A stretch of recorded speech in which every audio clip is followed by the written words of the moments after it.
Israel की सीनै पर्वत से वादा किए गए देश की यात्रा के 40 वर्षों का सारांश इस पुस्तक में है। गिनती की पुस्तक लोगों की सिनाई छोड़ने की अंतिम तैयारी के साथ शुरू होती है। मिस्र में दास्ता से मुक्त होने और फिर व्यवस्था, निर्गमन और लेव्य व्यवस्था को प्राप्त करने के बाद कैसे लोग यर्दन के तट पर पहुंचते हैं और अपने पूर्वजों से वादा किए गए देश को पार करने के लिए तैयार होते हैं। गिनती की पुस्तक में 36 अध्याय है। इस पुस्तक को बेहतर ढंग से समझने के लिए हमने 5 मुख्य बिंदुओं में विभाजित किया है। 2. सीनै से कादेश तक मार्च। गिनती की पुस्तक अध्याय 10। इस्राएलियों का सीनै पर्वत से प्रस्थान करना। और दूसरे वर्ष के दूसरे महीने के 20वें दिन को बादल साक्षी के निवास पर से उठ गया।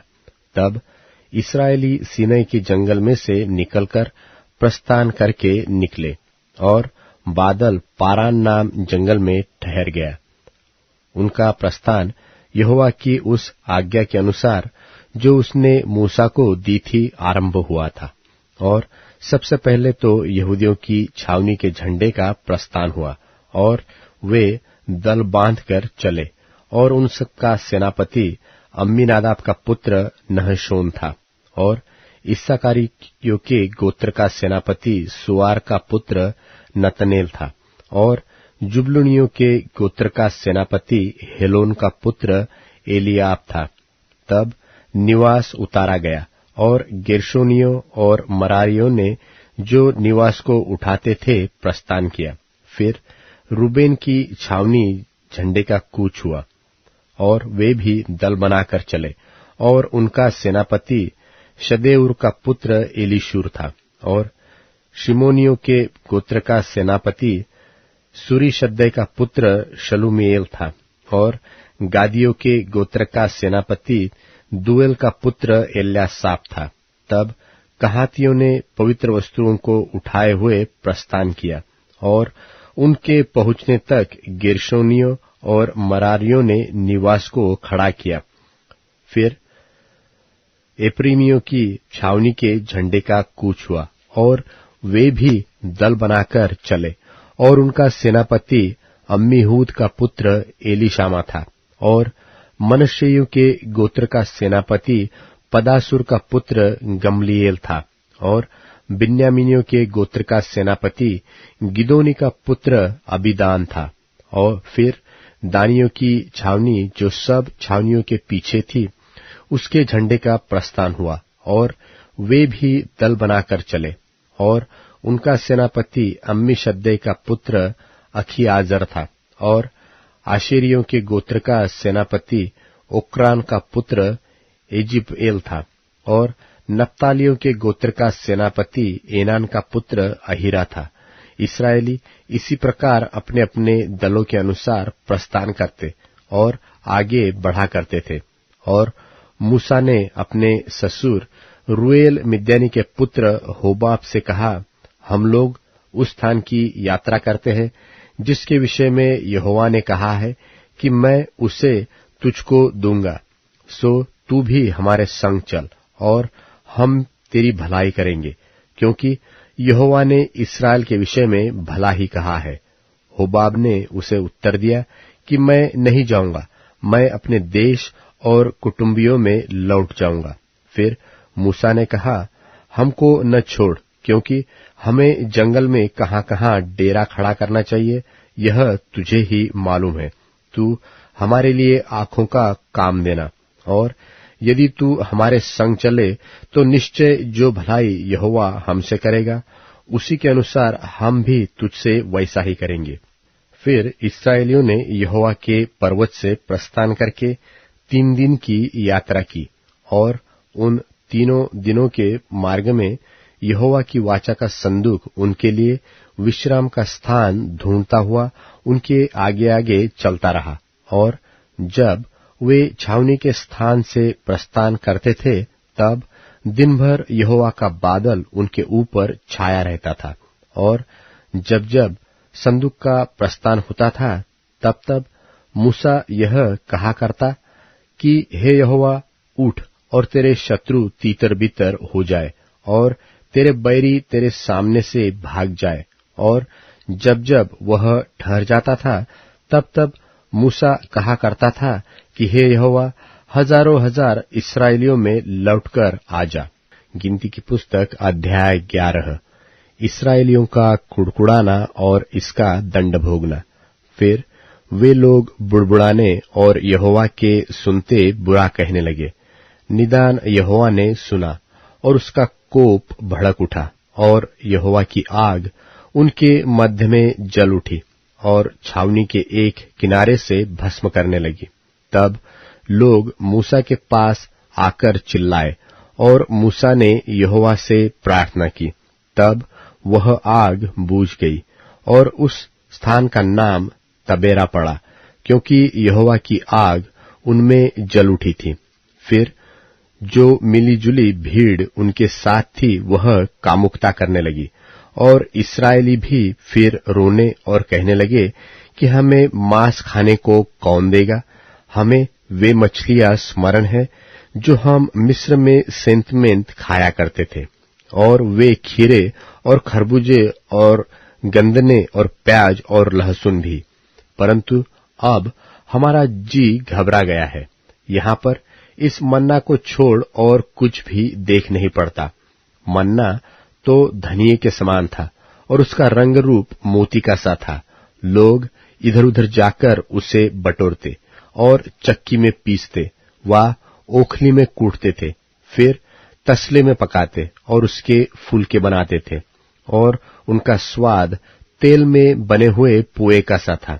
और रात को जब छावनी में ओस पड़ती थी तब उसके साथ मन्ना भी गिरता था। और मूसा ने सब घरानों के आदमियों को अपने अपने डेरे के द्वार पर रोते सुना, और यहोवा का कोप अत्यंत भड़का और मूसा को भी बुरा मालूम हुआ। तब मूसा ने यहोवा से कहा, तू अपने दास से यह बुरा व्यवहार क्यों करता है, और क्या कारण है कि मैंने तेरी दृष्टि में अनुग्रह नहीं पाया कि तूने इन सब लोगों का भार मुझ पर डाला है? क्या ये सब लोग मेरे ही कोख में पड़े थे? क्या मैंने उनको उत्पन्न किया? जो तू मुझसे कहता है कि जैसे पिता दूध पीते बालक को अपनी गोद में उठाए फिरता है, वैसे ही मैं इन लोगों को अपनी गोद में उठाकर उस देश में ले जाऊं जिसके देने की शपथ तूने उनके पूर्वजों से खाई है। मुझे इतना मांस कहां से मिले कि इन सब लोगों को दूं? ये तो यह कहकर मेरे पास रो रहे हैं कि तू हमें मांस खाने को दे। मैं अकेला इन सब लोगों का भार नहीं संभाल सकता, क्योंकि यह मेरी शक्ति के बाहर है। और जो तुझे मेरे साथ यही व्यवहार करना है, तो मुझ पर तेरा इतना अनुग्रह हो कि तू मेरे प्राण एकदम ले ले, जिससे मैं अपनी दुर्दशा न देखने पाऊं। यहोवा ने मूसा से कहा, इस्राएली पुरनियों में से 70 ऐसे पुरुष मेरे पास इकट्ठे कर, जिनको तू जानता है कि वे प्रजा के पुरनिये और उनके सरदार है, और मिलाप वाले तंबू के पास ले आ कि वे तेरे साथ यहां खड़े हो।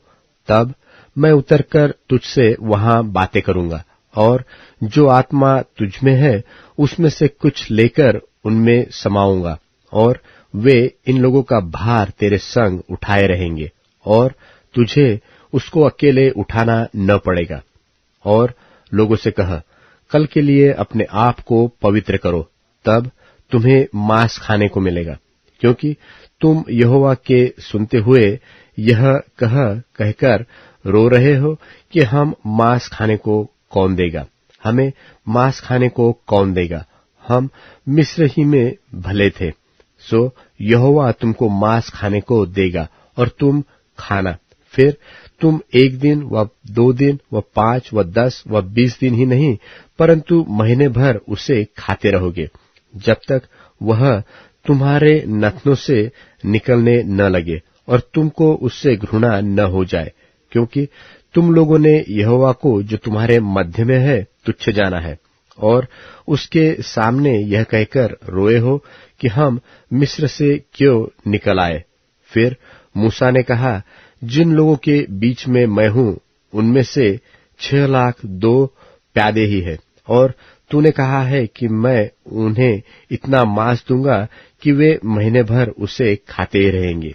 क्या वे सब भेड़ बकरी गाय बैल उनके लिए मारे जाए कि उनको मांस मिले, वा क्या समुद्र की सब मछलियां उनके लिए इकट्ठी की जाए कि उनको मांस मिले? यहोवा ने मूसा से कहा, क्या यहोवा का हाथ छोटा हो गया है? अब तू देखेगा कि मेरा वचन जो मैंने तुझसे कहा है वह पूरा होता है कि नहीं। तब मूसा ने बाहर जाकर प्रजा के लोगों को यहोवा की बातें कह सुनाई और उनके पुरनियों में से 70 पुरुष इकट्ठे करके तंबू के चारों ओर खड़े किए। तब यहोवा बादल में होकर उतरा और उसने मूसा से बातें की, और जो आत्मा उसमें थी उसमें से लेकर उन 70 पुरनियों में समवा दिया। और जब वह आत्मा उनमें आई तब वे नबूवत करने लगे, परंतु फिर और कभी न की। परंतु 2 मनुष्य छावनी में रह गए थे, जिनमें से एक का नाम एल्दाद और दूसरे का मेदाद था। उनमें भी आत्मा आई। ये भी उन्हीं में से थे जिनका नाम लिख लिए गए थे, पर तंबू के पास न गए थे, और वे छावनी ही में नबूवत करने लगे। तब किसी जवान ने दौड़कर मूसा को बतलाया कि एल्दाद और मेदाद छावनी में नबूवत कर रहे हैं। तब नून का पुत्र यहोशू, जो मूसा का टहलुआ और उसके चुने हुए वीरों में से था, उसने मूसा से कहा, हे मेरे स्वामी मूसा, उनको रोक दे। मूसा ने उससे कहा, क्या तू मेरे कारण जलता है? भला होता कि यहोवा की सारी प्रजा के लोग नबी होते और यहोवा अपना आत्मा उन सबों में समवा देते। तब फिर मूसा इस्राएल के पुरनियों समेत छावनी में चला गया।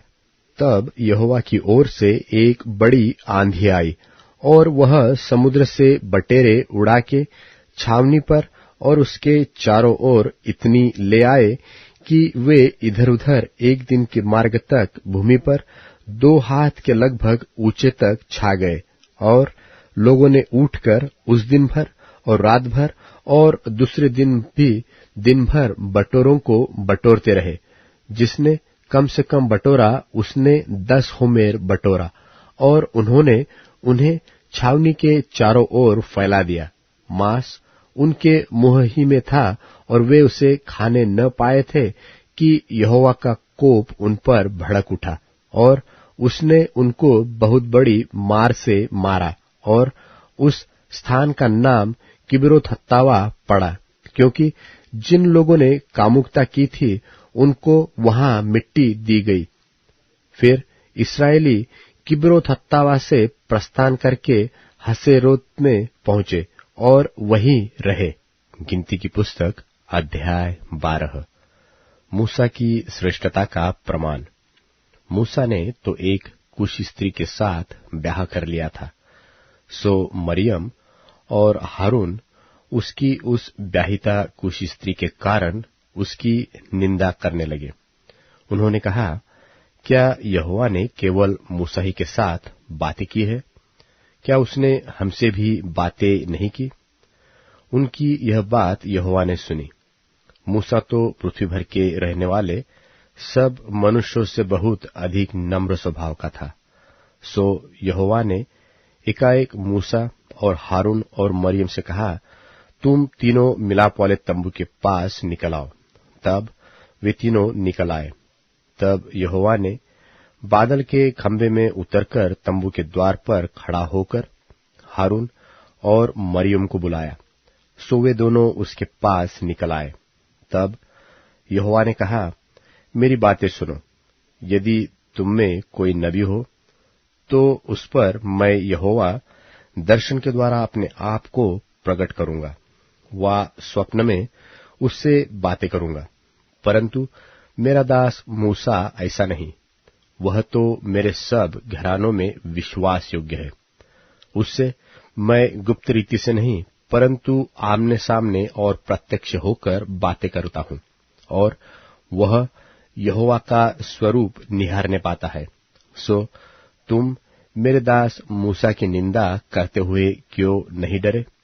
तब यहोवा का कोप उन पर भड़का और वह चला गया। तब वह बादल तंबू के ऊपर से उठ गया और मरियम कोढ़ से हिम के समान श्वेत हो गई। और हारून ने मरियम की ओर दृष्टि की और देखा कि वह कोढ़ीन हो गई है। तब हारून मूसा से कहने लगा, हे मेरे प्रभु, हम दोनों ने जो मूर्खता की वरन पाप भी किया, यह पाप हम पर न लगने दे और मरियम को उस मरे हुए के समान न रहने दे, जिसकी देह अपनी मां के पेट से निकलते ही अधगली होती हो।